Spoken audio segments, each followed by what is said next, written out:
qué es lo que tienen establecido. Y la mayoría de los países, no voy a repetir situaciones, pero la mayoría de los países tienen leyes o sus constituciones lo reconocen en la década del 30 y la década del 40, en algunos casos hasta la década del 50. Se mencionó Chile. En Chile tiene un sistema por el cual es el 30% sobre la participación de las utilidades, que si el empleador pagó salarios en ese año por un valor equivalente al 25% de ese 100%, o sea, 5% menos de lo que serían las utilidades, se consideraría que estaría cubierto el requisito de participación en las utilidades. La ley de Chile es de 1931. En Venezuela, la ley es de 1936 y luego la Constitución venezolana en 1937 lo incorpora. La particularidad de Venezuela que establece pisos. El ingreso de un trabajador no puede ser inferior a 15 días de su remuneración mensual, o sea, medio sueldo mensual. Y el valor máximo no puede ser superior a 2 o 4 meses de su remuneración, o sea, 2 o 4 salarios anuales, 2 o 4 salarios mensuales por año, en función de fórmulas. Se toma en cuenta un parámetro similar al que toma en cuenta el proyecto nuestro respecto de lo que es el proyecto de Recalde, respecto de lo que es tomar en cuenta lo que es la declaración jurada impositiva. En México tiene un sistema similar, se mencionó el caso de México, después voy a volver. En Bolivia lo tenemos en la Constitución de Bolivia. En Ecuador está establecido por ley desde 1948, Colombia desde 1950 y Perú desde 1948. Dejo por último a Brasil. ¿Por qué? Porque Brasil tiene dos características propias. Una que es que se establece mediante negociación colectiva, o sea, se invita o se obliga a las partes en una negociación colectiva a negociar anualmente la participación en las ganancias. El primer aspecto. Y el segundo aspecto, que tiene que ver con el sistema de lo que es la estructura salarial y el sistema de cargas sociales en Brasil, de seguridad social, que se considera que esa participación en las ganancias es no remunerativa. Quizás haya un aspecto impositivo, como mencionaba antes de la charla, uno cada vez tiene que estudiar más los impuestos y más los balances para analizar estos temas, porque en Argentina por lo menos, los salarios es parte del gasto que el empleador deduce de lo que son el impuesto a las ganancias de la sociedad. Si esto significaría participación en las utilidades luego de la deducción de gastos, ese gasto como participación en las ganancias hoy no sería deducible, siguiendo este proyecto. Quizás ese sea el argumento por el cual Brasil lo considera que no es salario, pero eso es una opinión personal, no lo puedo definir. Vamos a la Argentina, y acá creo que más de uno, como yo, cuando lo estudié, me voy a sorprender. En 1905, Carlos Pellegrini habló de participación en las utilidades. Aquellos que conocen un poco, recordaron un poco de historia, Carlos Pellegrini no tenía una visión socialista de los temas. Y habló sobre valorar el trabajo. Y habló principalmente de lo que es la necesidad que dentro de cada organización se establezcan reconocimientos de todos aquellos que integran esa organización. En 1920 hubo un proyecto del diputado Ricardo Pereira Rosas, donde habló una ley de sociedades anónimas, decía él, de participación, y hablaba de las cooperativas de trabajo, con una alícuota equivalente al 40% de las utilidades para que ser distribuidas de acuerdo a un sistema que se implementaba. En 1946, en el primer plan quinquenal, se habla sobre participación en las utilidades y en las propiedades de la empresa, y acá establece que hay dos fórmulas para negociar o para implementar esta política. Una era a nivel de empresa o directamente mediante convenios colectivos de trabajo. Estamos hablando donde en la década del 40 las negociaciones colectivas en su gran mayoría, quizá me puedo equivocar en mi afirmación, pero creo que es así, eran por actividad. Por eso se admitía también la posibilidad de negociar por empresa. Bien se dijo que desde 1957 la Convención Constituyente lo establece dentro de lo que es el 14 bis. de nuestra Constitución Nacional. Y acá yo tomé en cuenta 3 convencionales. Uno, el convencional Pastor, donde dice que tiene que haber un control en la participación en las ganancias, o sea, tiene que haber una verificación de esto. Algunos países le dan la verificación directamente al órgano federal fiscal, o sea, la FIP para nosotros.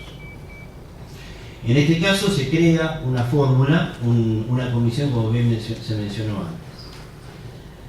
El convencional Martela dice que ese control tiene que estar en cabeza de los sindicatos. Todo dentro de la Convención Constituyente. Y el convencional Japosnik dice, pero que esto no signifique una pérdida o debilitamiento en el nivel de negociación que tienen los sindicatos.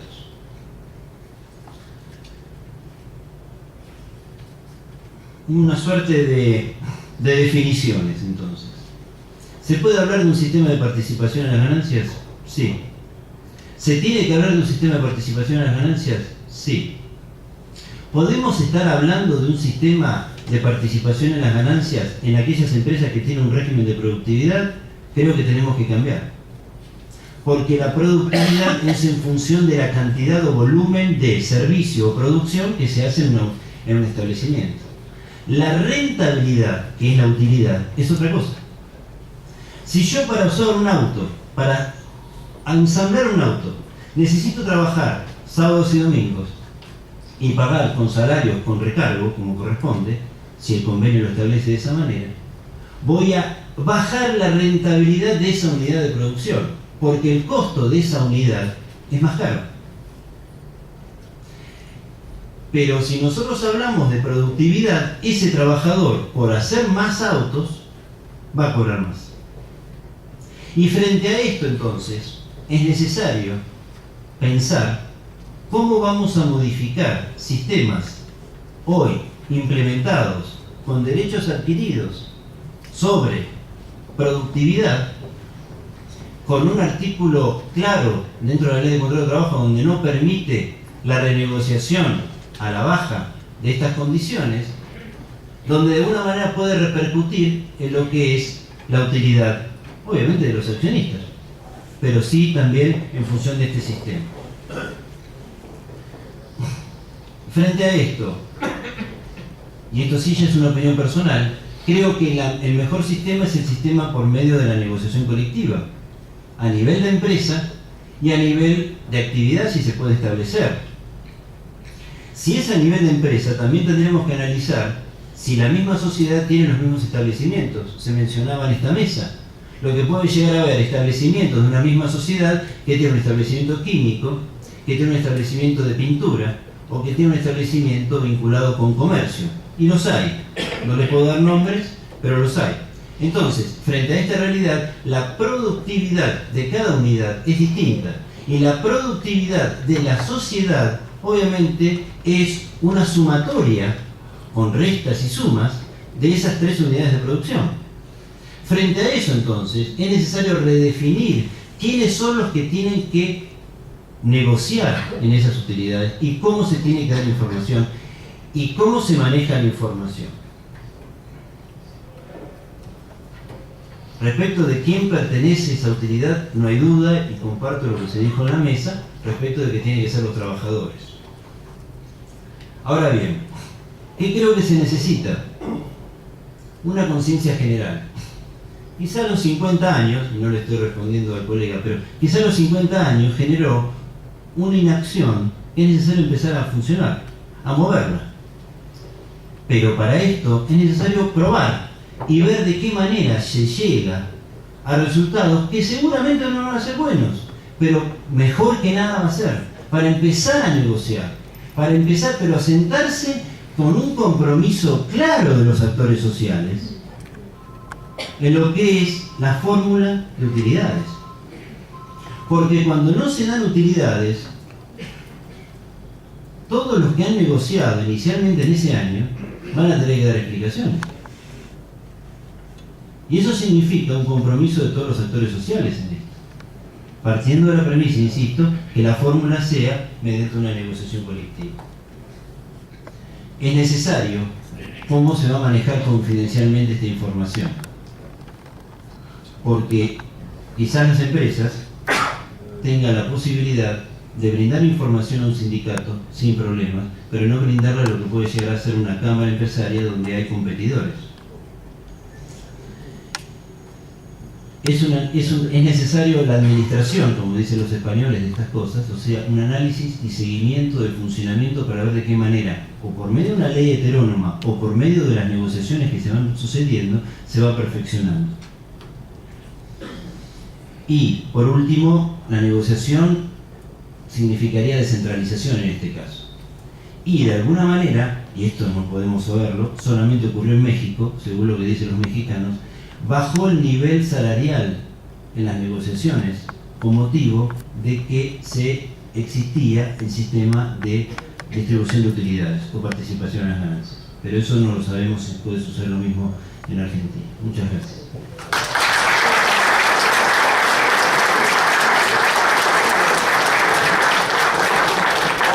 Agradecemos a los panelistas.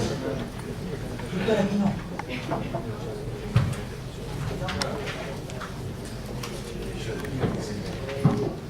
Bueno, dado que ya contamos aquí con la presencia del señor Ministro del Trabajo de la Nación, el doctor Carlos Tomada, vamos a dejar el debate para el momento posterior a la disertación de señor Ministro.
Que nos distinga hoy la presencia del ministro Carlos Tomada.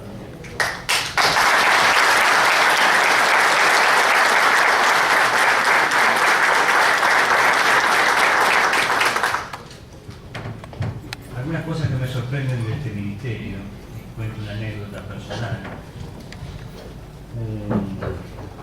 Una empresa necesitaba el subsidio para el sostenimiento productivo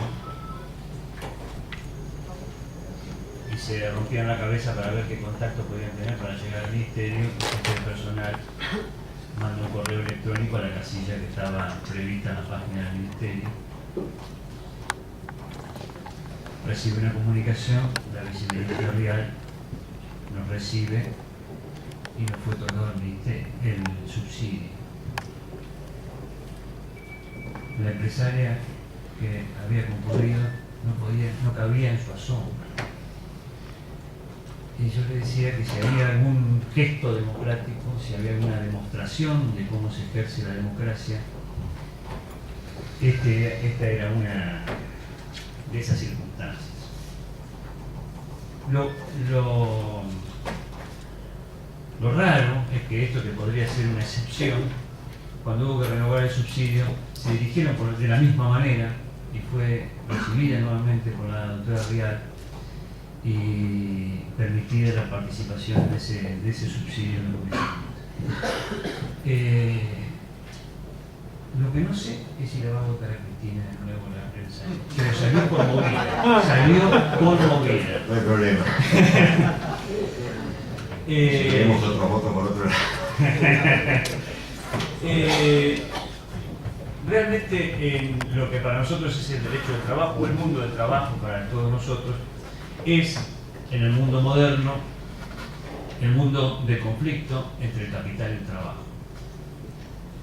Y ese conflicto, con el avance social, y gracias al avance social, hoy se dirime en forma racional y tiene fundamentalmente esta tensión, esta gestión de esta tensión, un instituto, una institución que es el Ministerio de Trabajo.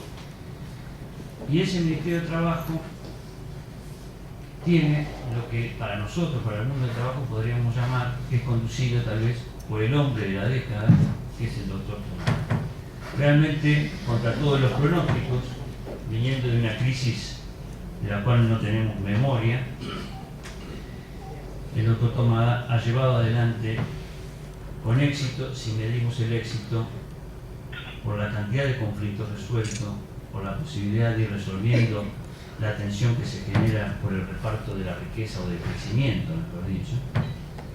Y para nosotros, tenerlo acá, a una persona que ha podido gestionar esta conflictividad, es un orgullo y esperamos que nos cuente para tomar nota de las experiencias que él ha tenido durante este tiempo. Muchas gracias por venir. Para nosotros.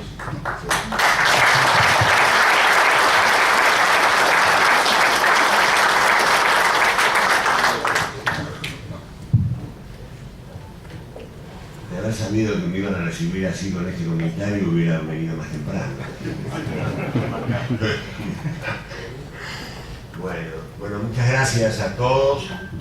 La verdad que para mí es un gusto siempre poder dar respuesta a estas convocatorias, muchas veces de sindicatos, otras de cámaras empresarias, mucho más cuando son de distintas actividades no tan directamente vinculadas al día a día de las relaciones laborales. Y bueno, también es cierto que lo puedo decir por tantos años que uno lleva al frente del Ministerio de Trabajo. He tenido la posibilidad de venir otras veces al colegio y realmente para mí es un gusto llegarme hasta San Isidro y poder conversar con ustedes. Con una heterogénea representación, por lo que veo, ¿no? Creo que hay colegas y hay compañeros trabajadores y empresarios. Así que, bueno, en realidad no tengo la menor idea por dónde empezar.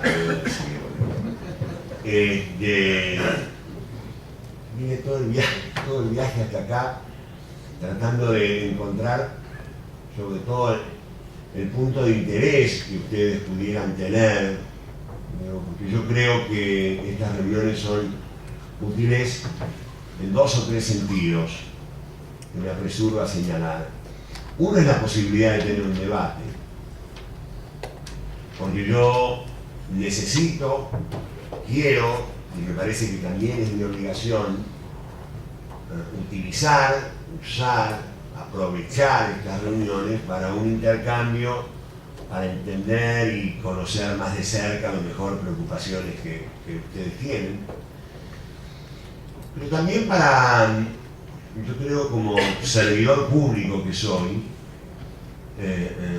también dar cuenta de la gestión, responder por los hechos y por las políticas que impulsamos desde el Gobierno Nacional y desde el Ministerio de Trabajo en particular.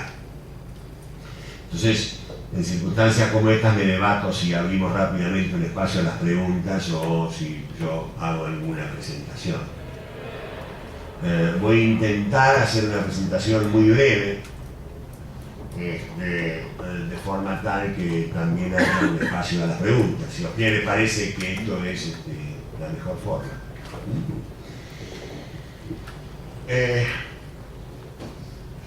Y me parece que un tema que nos importa a todos, o que nos debe preocupar a todos, es cómo ha evolucionado y en todo caso cuál es la situación actual del sistema de relaciones de trabajo, que es el escenario, de alguna manera, intentar una descripción del mundo del trabajo tal como hoy se mueve, no basándome solamente en lo que había hasta el 2003 y lo que hay ahora,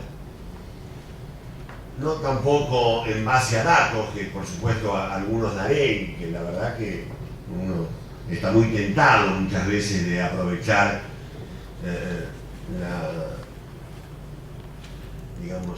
una tendencia muy positiva que tienen los indicadores sociales.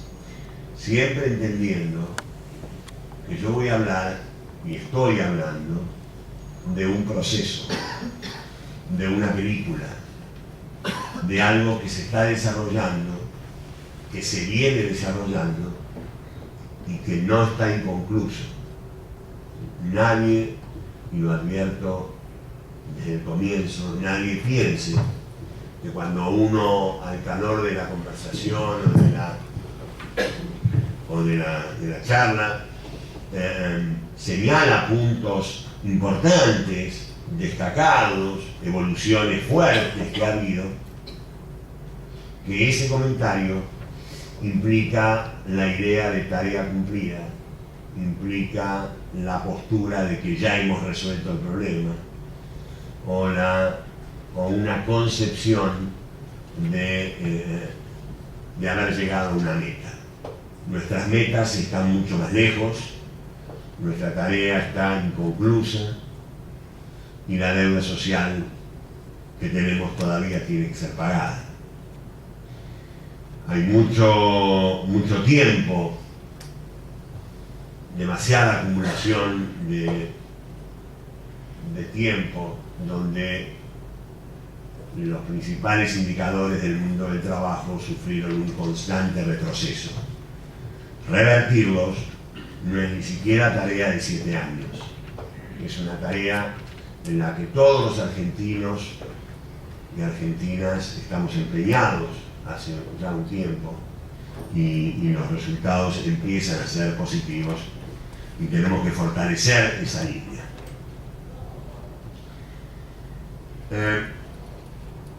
Tal vez una de las preguntas, una de las principales ideas que estuvieron presentes desde el comienzo de la gestión, durante la gestión, y va a seguir, es la idea si el modelo de inclusión social a través del empleo está agotado o no. Esto es, para nosotros, la inclusión social es un elemento fundamental de las políticas públicas que el Estado ha puesto en marcha.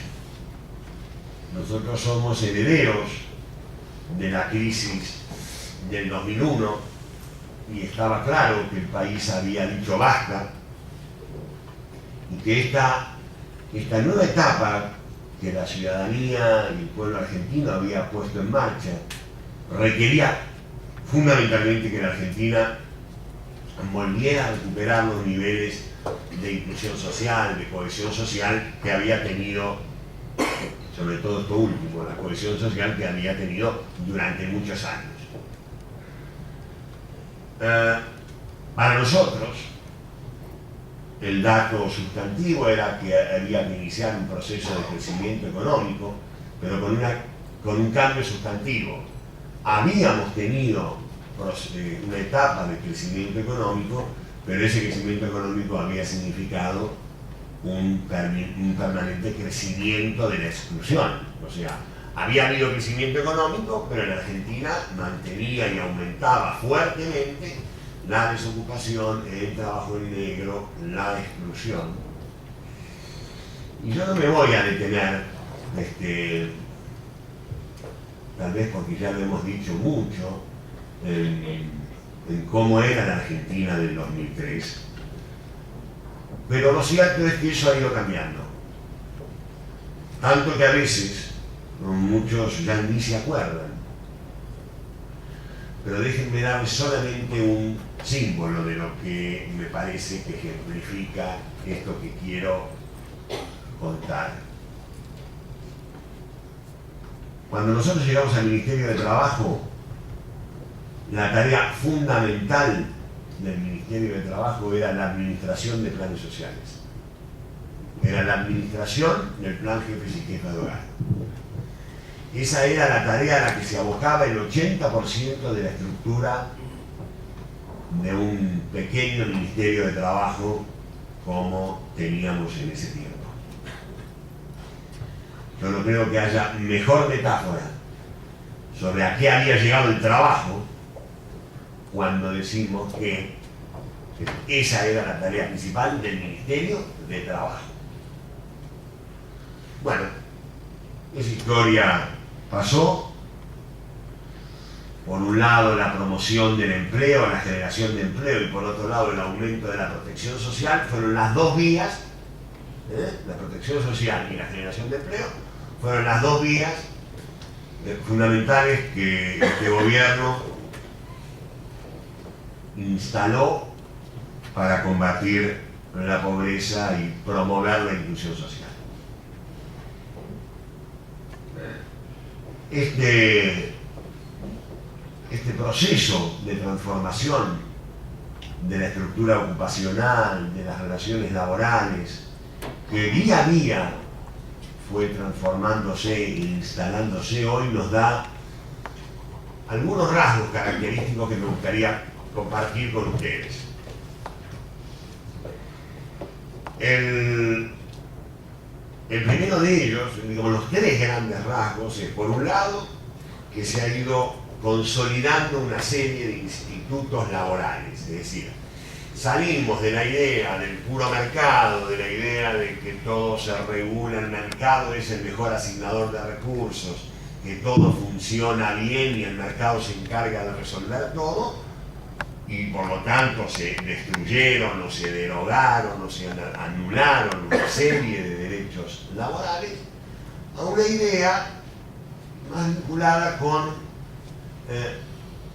encontrar cuáles son las instituciones que permiten generar una relación de mayor equilibrio entre los protagonistas sociales. Ahí aparece la negociación colectiva, aparece el Consejo del Salario Mínimo, ahí aparece la Inspección del Trabajo, una serie de institutos de diálogo al interior del Ministerio de Trabajo. Por otro lado, el otro rasgo que fue, y es muy claro, es precisamente un fortalecimiento del rol del Estado. Y el tercer rasgo es la recuperación de la representación política de cámaras y sindicatos, es decir, lo que se había ido desmontando en términos de relación casi individualizada entre trabajador, empresario, entre lo que había significado un debilitamiento absoluto de las organizaciones sindicales, el fraccionamiento y fractura de una serie de cámaras empresarias, implicó en estos últimos años, una recuperación de ese protagonismo. En un contexto claro, digamos, tampoco vale la pena que yo me detenga con ustedes mucho en un contexto donde el crecimiento económico era sostenido y es sostenido, en un momento donde el empleo en general creció, y yo a esto le quisiera prestar un poco de atención, y sobre todo empezó a mejorar la calidad del empleo. A ver, para nosotros, para todos, pero digamos, para hablar desde el rol institucional que yo ocupo, el empleo, el trabajo, es el vínculo que hay entre el desarrollo económico y la vida cotidiana de la gente. Entender esta verdad que es de apuño no fue tan sencillo.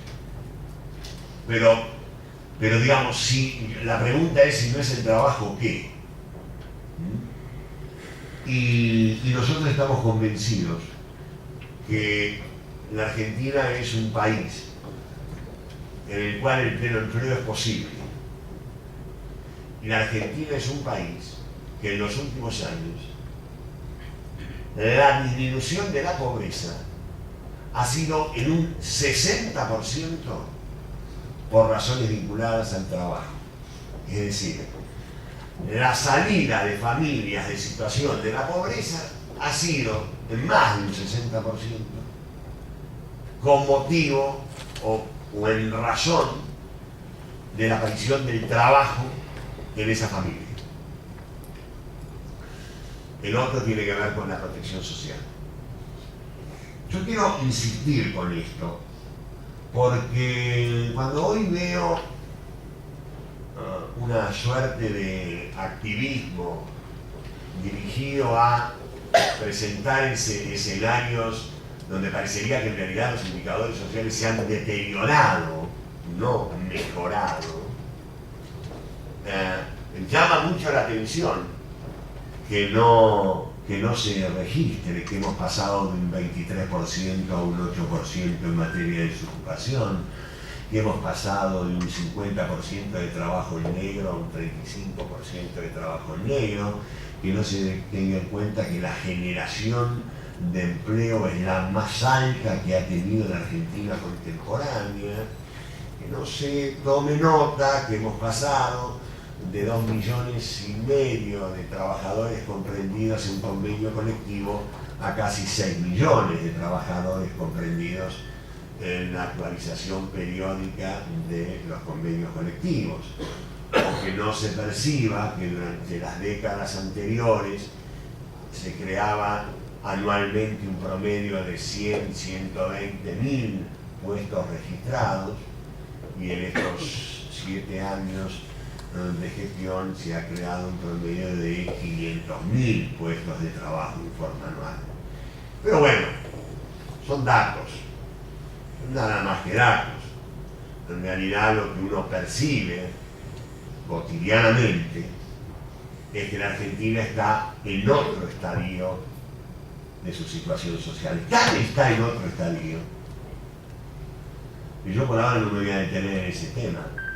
Pero hoy en la Argentina se debate la participación de los trabajadores en las ganancias. Esa no es la Argentina del 2003, ni la Argentina del 2000, ni la del 95, ni la del 90, ni la del 85. Algo pasa, algo está pasando en la estructura ocupacional de la Argentina, algo está pasando con el empleo en la Argentina, algo está pasando con la presencia sindical en la Argentina, como para que hoy tenga sentido, y no voy a anticipar una opinión, que hoy tenga sentido estar discutiendo si corresponde o no corresponde que haya participación de los trabajadores en las ganancias de una empresa. Esto habla por lo pronto de que hay ganancias en las empresas y de que hay trabajadores en el país. No era lo que pasaba en su tiempo. ¿Cuáles son los principales datos del sistema? ¿Qué es lo que está impactando en la tarea de los dirigentes sindicales, de los abogados laboralistas, de los referentes empresarios, a la hora de la toma de decisiones de cualquier empresario? ¿Qué es lo que está pasando en el sistema de relaciones de trabajo? Yo diría, la primera de ellas, en base a los datos que hemos dicho, ha habido un aumento de la cobertura, ha habido un aumento del empleo, hay un escenario donde el trabajo vuelve a ser la razón, el factor, el elemento fundamental de la inclusión social en nuestro país, como lo fue históricamente. Junto con la educación pública, fueron los dos elementos sustantivos de la inclusión en nuestro país. Los que tienen mi edad saben, recuerdan, lo vivimos, cómo era eso. El otro dato que me parece indudable es el fortalecimiento de los sindicatos. Es cierto que hay una recuperación del protagonismo sindical, lo cual le está implicando nuevos desafíos, nuevas responsabilidades, pero hay un incremento de la densidad de la afiliación, hay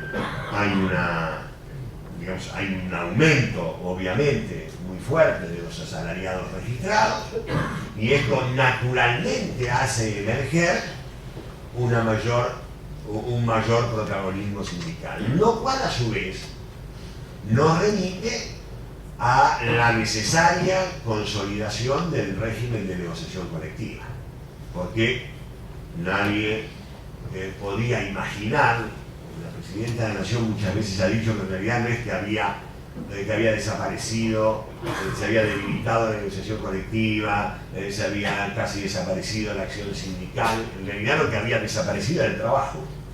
A partir de la desaparición del trabajo, a partir del incremento de la tasa de desocupación, eso se convierte en un fenómeno de disciplinamiento social muy grande, porque por cada puesto de trabajo hay afuera 15 esperando.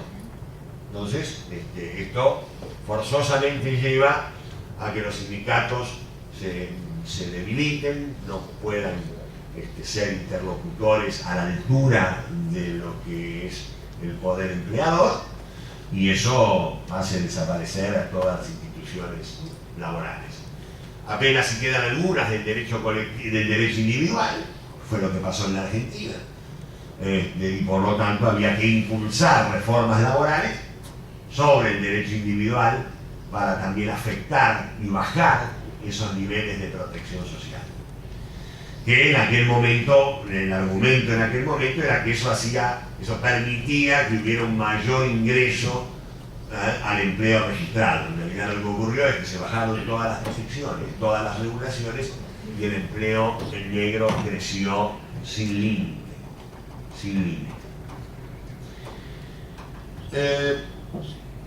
Yo hablaba de la revitalización de las instituciones laborales porque creo que este sí es un elemento también que va a tener mucha importancia en el juego de las relaciones laborales, sobre todo como estabilizadores casi automáticos del equilibrio entre trabajadores y empleadores, sobre todo en términos colectivos.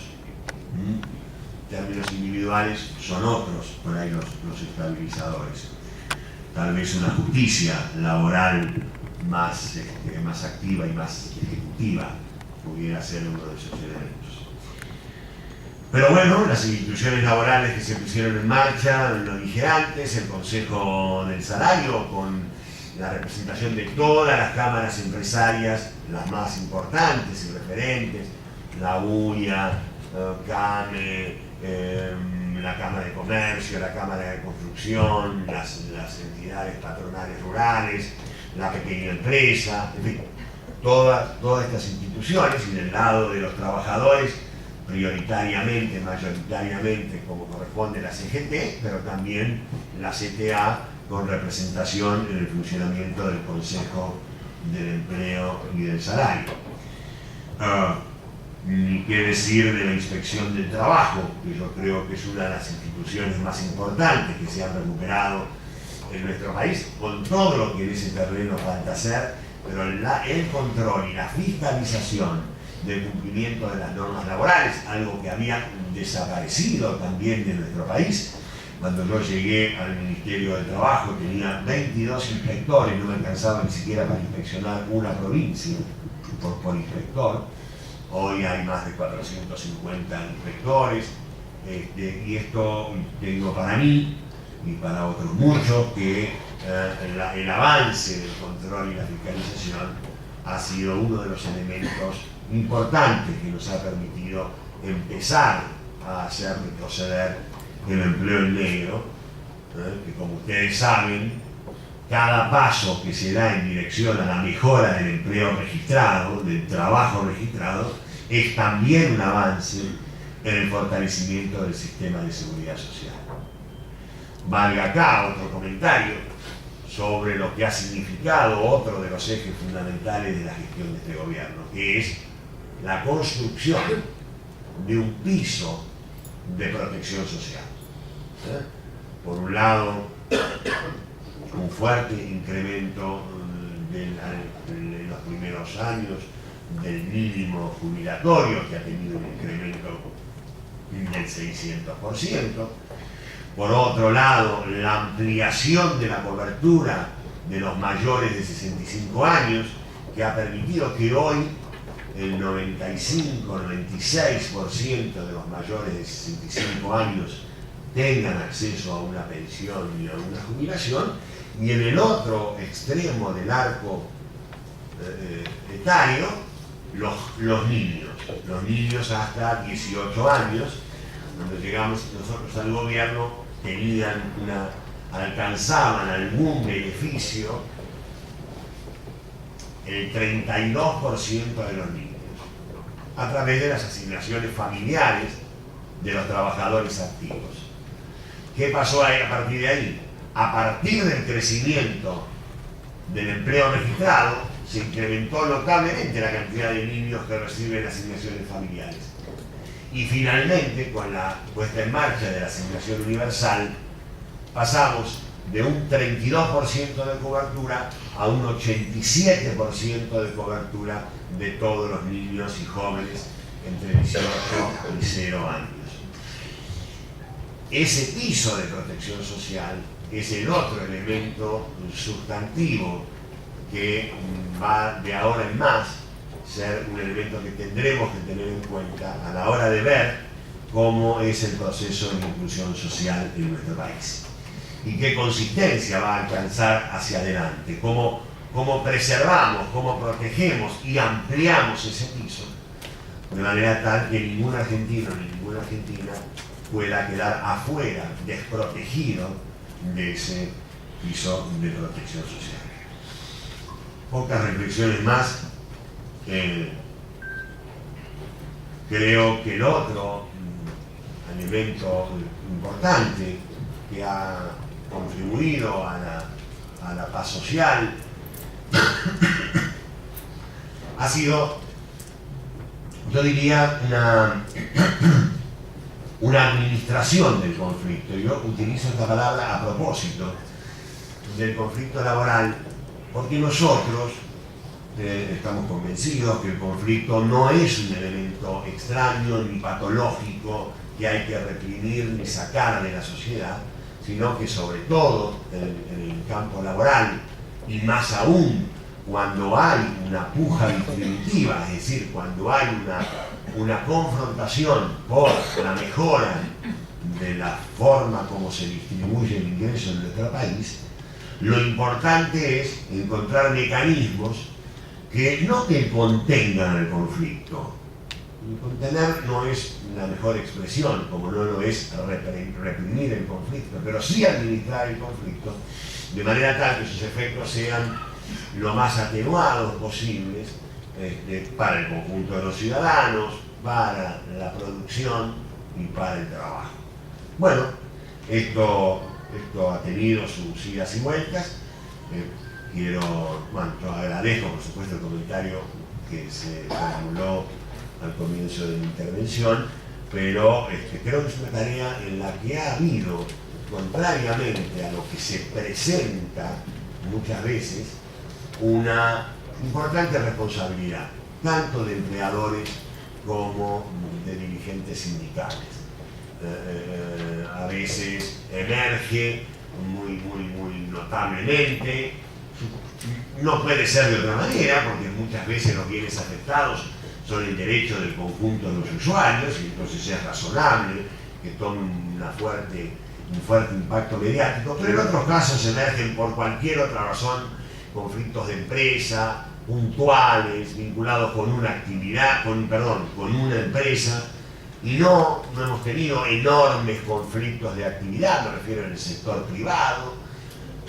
Tal vez en el sector público digamos que esto ha sido distinto, pero claro, el sector público tiene menos mecanismos de mediación, el sector público es administrado de otra forma, hay ahí otras tensiones, pero en el sector privado, que finalmente es el sector productivo de la sociedad, no ha habido ni conflictos importantes de actividad, tal vez recuerdo el metalúrgico, el año pasado, y algún otro se me puede escapar, pero en realidad lo que ha habido han sido conflictos muy puntuales, algunos, insisto, razonablemente preocupantes, por ejemplo con Aerolíneas Argentinas, que afectaba la capacidad de traslado de muchos ciudadanos y ciudadanas. El tema del subte, conflicto casi cotidiano que tenemos, que genera mucho perjuicio, que realmente daña a los usuarios, pero estas características, no una conflictividad descontrolada, no una conflictividad de irracionalidad, como muchas veces se ha pretendido plantear. Y finalmente, creo que el otro dato es una recuperación del rol de coordinación del Estado, no ya un Estado tan interventor como en otras épocas, pero tampoco un Estado que se desentiende de intervenir cuando de asignar recursos se trata. Nosotros creemos que el Estado no puede mirar para otro lado cuando, por ejemplo, los jóvenes tienen dificultades de inserción laboral. Nosotros creemos que el Estado tiene que dar un paso adelante, generar ámbitos y espacios donde funcione una suerte de intermediación laboral entre los empresarios que siguen aportando a invertir y a generar puestos de trabajo y aquellos ciudadanos de cualquier sexo que tengan dificultades para conseguir un empleo, dificultades para hacer una experiencia, para hacer una práctica, para tener esos vínculos que hacen falta para conseguir un empleo.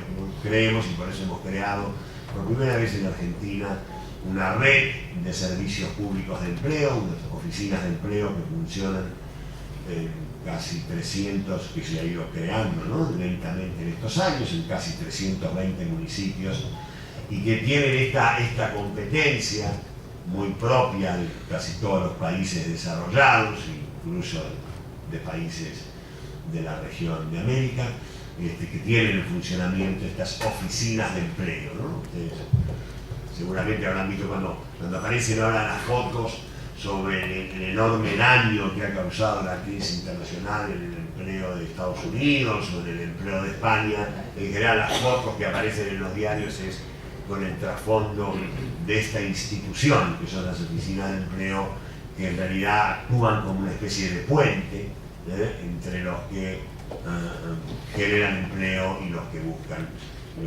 trabajo. Esa tarea ha sido una tarea muy importante que nos permitió en un principio ir reubicando a toda la gente que era destinataria de planes sociales para que se pudieran insertar en el trabajo, y ahora está dirigida fundamentalmente hacia los jóvenes, que tal vez es uno de los sectores más vulnerables.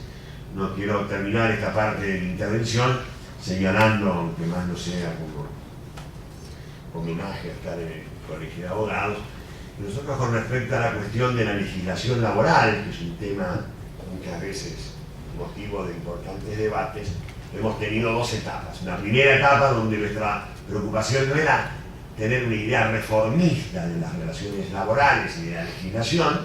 Nos parecía que era necesario que funcionara el sistema, que se generara empleo, que hubiera negociación colectiva, que hubiera conflictos, que hubiera inspección, que funcionara todo esto, para luego ver cuáles eran aquellos puntos o aquellas áreas donde era prioritario intervenir legalmente.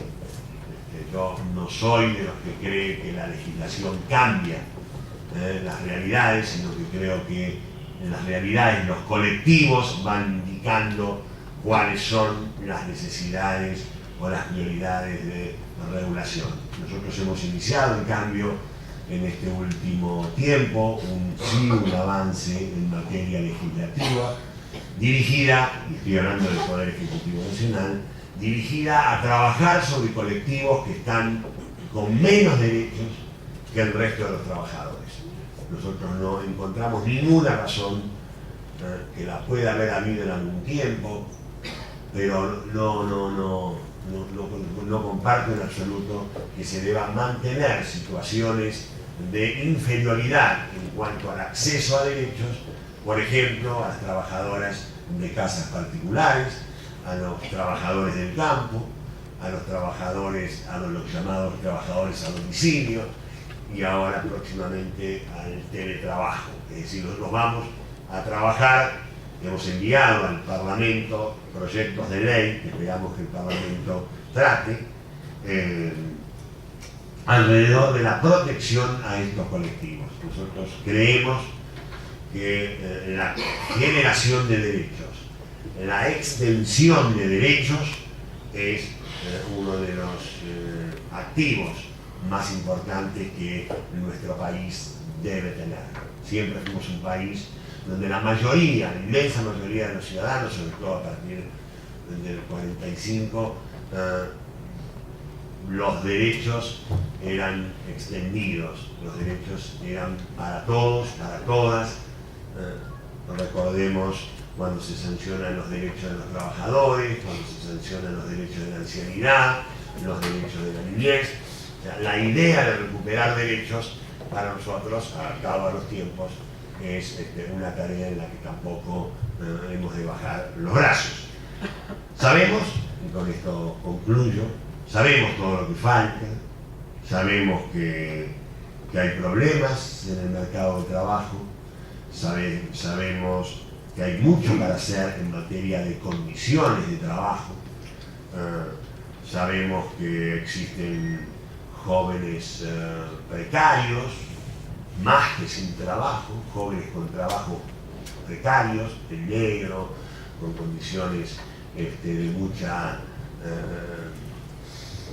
incertidumbre en el empleo, con cambios permanentes. Sabemos que tenemos un grave problema con los mayores de 45 años que tienen muchas dificultades para acceder a un puesto de trabajo. Diría que ese es uno de los problemas que más tiempo nos ocupa, en tratar de buscar soluciones que no pueden ser